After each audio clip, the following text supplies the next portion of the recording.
Welcome to Beyond the Funeral Service Compassionate Conversations. I'm Bill Rosado, and this is my lovely wife and co host, Vonda. In Southern Illinois, we are honored to serve our communities from our 3 family owned funeral homes.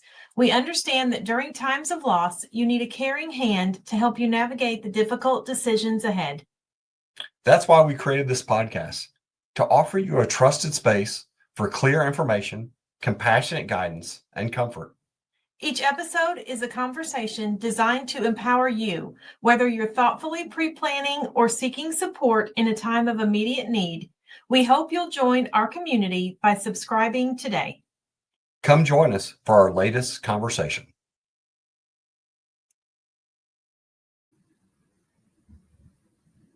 Welcome to the podcast. Hi, How are you doing, Vonda? I'm good. All right. So today's podcast, we're going to talk a little about what a funeral director actually does. So the title is Meet Your Neighbor. So we're going to kind of get into it. We're going to go back and forth through some questions, and you can really get to have a chance to really learn who Vonda is, what brought her to this point in her life, and why she does what she does. Are you excited about that, Vonda? No, you're involved in this too. Well, that's true. Right. All right. So let's go ahead. Let's take it back to kind of to the beginning, right? What made you decide to become a funeral director? Well, it's really all I've ever done. So since I was in 7th grade, my grandfather passed away when I was in 7th grade and went to the funeral home for his services. And ever since then, I told my parents that's what I want to do. And they thought it was a phase. I'd get out of it. And here I am 30 some odd years later, and it's become a way of life. That's all I've ever done. It's all I've ever known. So if I am hearing you right, it's that moment of how you were treated in that situation that made it become a goal, a lifelong goal. I wouldn't say how I was treated, but I saw that was my first experience with death. And I saw how the family reacted to that. And I saw how the funeral director helped in that situation. And then it became, I did my 8th grade science fair project on embalming, and it just kind of grew from there. The more I investigated and researched it, it just kept going. I guess kind of back up a little bit. So we started at the beginning and backed up, but can you kind of introduce yourself to the audience? How long you've been doing this? I guess we just kind of talked about what kind of caused you to enter this, but just a little bit about yourself. So I graduated from Heron High School in 91, and then I went into the mortuary science program immediately from high school. I went to SIU to the mortuary science program. And then what did you ask after that? So just, yeah, a little bit, so after mortuary science, right? What led you to end up in owning funeral home in DuQuoin and Heron and Centralia? So where are we after you went to school, you graduated? What happened there? So I went through all the normal steps, finished high school, went to mortuary school, did my internship, my apprenticeship, which I did in Gibson City. So I moved away from home for a little bit, about 5 years, and then did end up coming back home. It was home. Everybody wants to come back home. So I did come back home. And I did take a few years off when the boys were real small. Stayed home with them for just a couple years. And when Parker was 2, that's when I started working for Larry Hughes. All right. So we've kind of started at the beginning and we've kind of got to the middle. So tell me, what's one thing you absolutely love about your job that you never thought, when you first started would be the thing you love the most?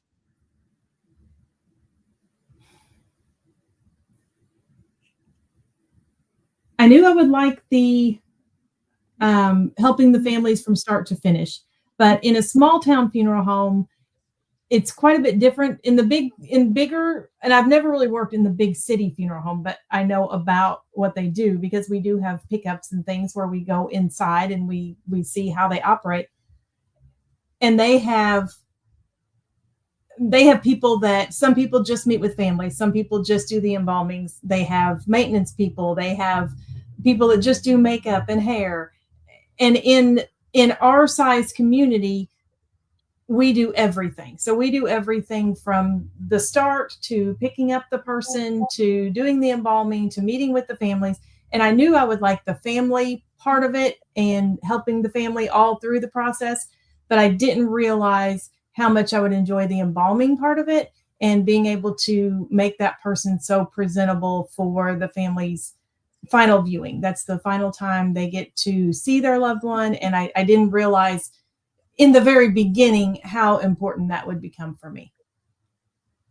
Yeah, and I know because we've been together for a long time too, how much you really do enjoy that part, and how wonderful you are, and how grateful families are. At that point, they don't realize that is a huge skill and a big part of the job.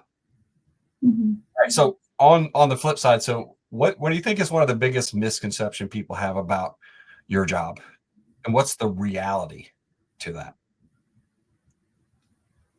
Probably one of the biggest misconceptions is that they think all funeral directors are either men or funeral directors are just strange, which I guess we are kind of strange, but not to the comic book type that you get stereotyped as. So we're not dark and always in black clothes, but the fact that it was definitely, and when I went to school 30 years ago, it was even more so. It was definitely a man's profession. Well, and it's funny you say that. We wear black all the time. If We do. anybody knows Vonda, has seen Vonda, black is probably the furthest color she is gonna wear. Somebody described one time, Vonda, someone described you as just fabulous as far as what you wear. There are multiple times that I hear, and I make the mistake, right, of, oh, I really love your hair, and I think they're talking about me, and it turns out to be you. But yeah, a huge stereotype. The male thing, I've experienced that myself. We've been together, I don't know how long, and many times we're in a situation and people just assume I'm the funeral director. And they don't assume that you would be the funeral director. So yeah, I think that is a huge misconception. Mm-hmm. All right. So outside the funeral home, what are you passionate about in our community? Oh gosh. Look at me. Everything has stemmed from the funeral home, but it's really just become helping the community as a whole.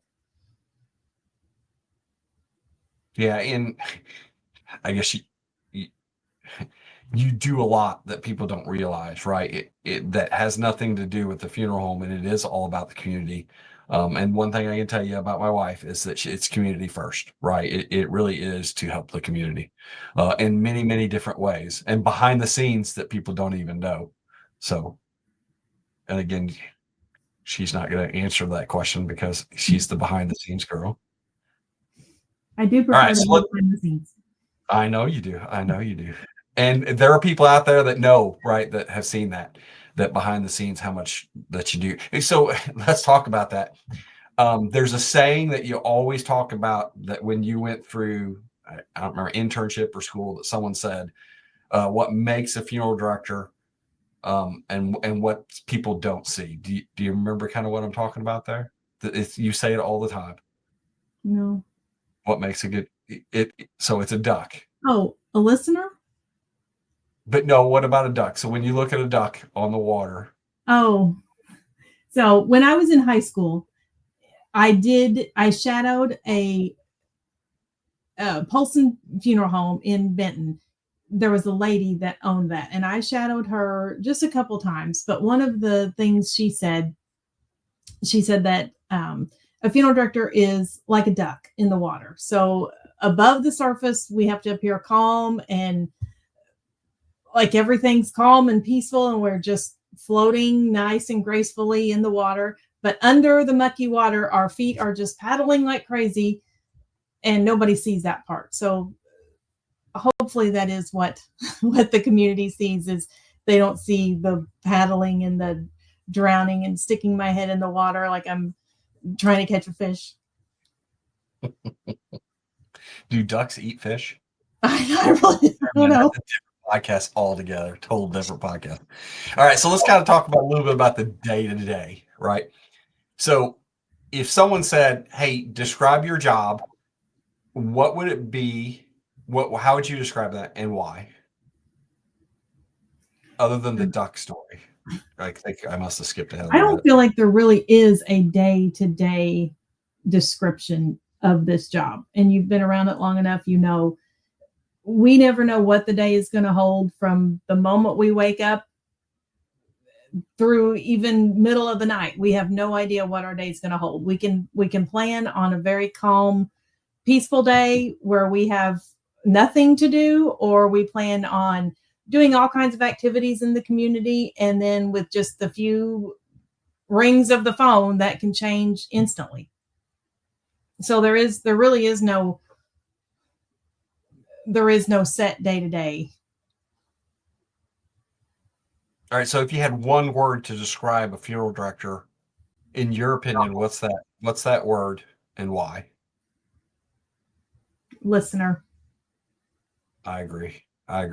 Well, I disagree. There's not one word, right? Like, and just like you said, the day to day is different, and week to week, there is no perfect day. But yes, listener is highly. One thing people probably don't realize is how compassionate and how caring you are. I think that's really important. But yet, how professional you are too, right? So there's a lot of words. So, all right. So you spend a lot of time helping people, right? Plan a celebration of life. That really just not a service. But can you give me an example of something truly unique or a meaningful tribute that really just sticks with you? Oh gosh, there's been a lot of meaningful services, and in fact, I'd say the majority of services that we do are, we always walk away with a different heartfelt feeling for one way or another. But there's some that just really will tug at your heartstrings. And I can remember one, and it was probably because he was a personal friend of our youngest son. But at the conclusion of his service, we asked all of his friends and everyone coming to the service to wear Vans, and they all wore their Vans. And at the conclusion of the service, his family took a video, and it was just such a full house of his beloved friends, and they just took a video of the dismissal, and it was just Vans after Vans after Vans. And there's just some things you just don't forget. All right, But so I think there's a little bit of a myth out there that you have to have a service at the funeral home or you just don't have it at all. Would do you agree that's the case, or do you think that potentially there's other paths that you could have a service that it doesn't have to be at a funeral home? oh no, we encourage all kinds of celebrations, and we'll get into that into some separate podcasts where we talk about different funeral options. And part of the goal of these podcasts are, we really want to educate the community on different options and different avenues they can take, and really get them thinking. So we'll get to all those kind of different things later. This one is just to kind of introduce ourselves, give you a little backstory on us, so you can get to know us as your family and friends that are taking care of your loved one when the time comes. But the rest of our podcasts, we do hope, are just going to be educational and informative for you, and not about us. All right, so we talked a whole lot about you. Is there one question that you want to ask me that's just like this whole time you've been waiting to say, hey, I want to ask you the question? So you have I'll take care of it. No. All right. It's been great. I appreciate everybody coming on. Hold on.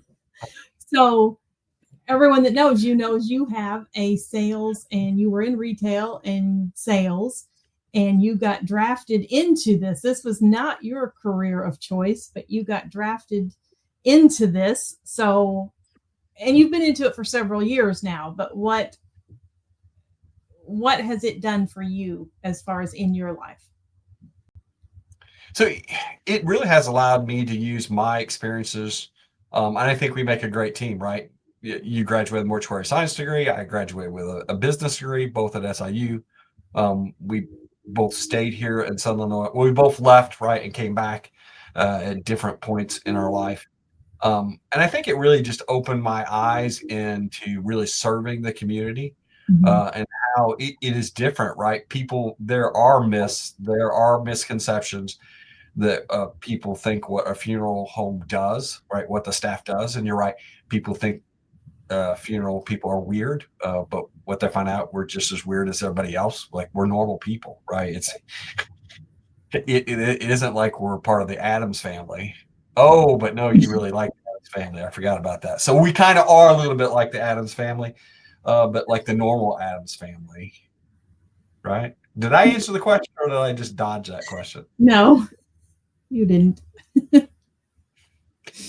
right. So I asked a whole lot of questions so that people could get to know you and actually meet and learn a little bit from a funeral director, what they do. What is one of the questions maybe I didn't ask? What's one thing that people need to know about the job to if they want to be a funeral director or if they just are just curious? What's one of the things I didn't ask that you're like, man, I wish you really asked that because I've just got this nugget of information I want to share. Or did I do that great a job? I asked all the right questions. No, I think you. Yeah, I think you did. Okay. I don't know. I've never done a podcast before, so this is your area of expertise. I don't like it's really about conversations, right? We're not having these aren't scripted podcasts, right? It really is about topics and just being able to share and educate the community. And I hear Vonda say it all the time, and she didn't say it here, right? The biggest job of a funeral home and a funeral director is to educate, right? It is about education. It's to serve the community, but also educate them on the things that they need to know. Would you agree or disagree? Yes. No, I agree.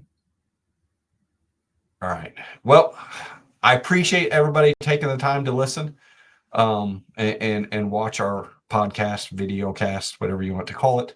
Vonda's correct. There's a lot of things to cover. So we've got a lot lined up that we're going to do. So this is one of many. The plan is that we will release 2 a month. So the second Monday and the fourth Monday every month we'll release one. So stay tuned, subscribe, share. Really, this is about information for you to also share with other people that might need it, right? Either we're talking about funerals or we're talking about grief or we're just talking about planning. There's a lot that goes into these podcasts of what we plan to do. So it's just an open conversation about life, right? We all deal with loss. We all have family that we know are grieving. So we're here just to help support the community with education, because I do feel that's the biggest, most important part of what we do and what we should be doing in order to support the community. Any parting advice or any parting words, Vonda? No, we want to be transparent. We want to be an educational source for you guys to come to. We want you to ask questions. So on some of our future podcasts, we can answer questions for you. We do plan on having guests. So we look forward to venturing these new waters together. All right. Well, thanks for viewing, and thanks for taking the time to learn about your funeral director. Take care, and we look forward to being able to have you join our future conversations. Mm-hmm. We'll see you next time.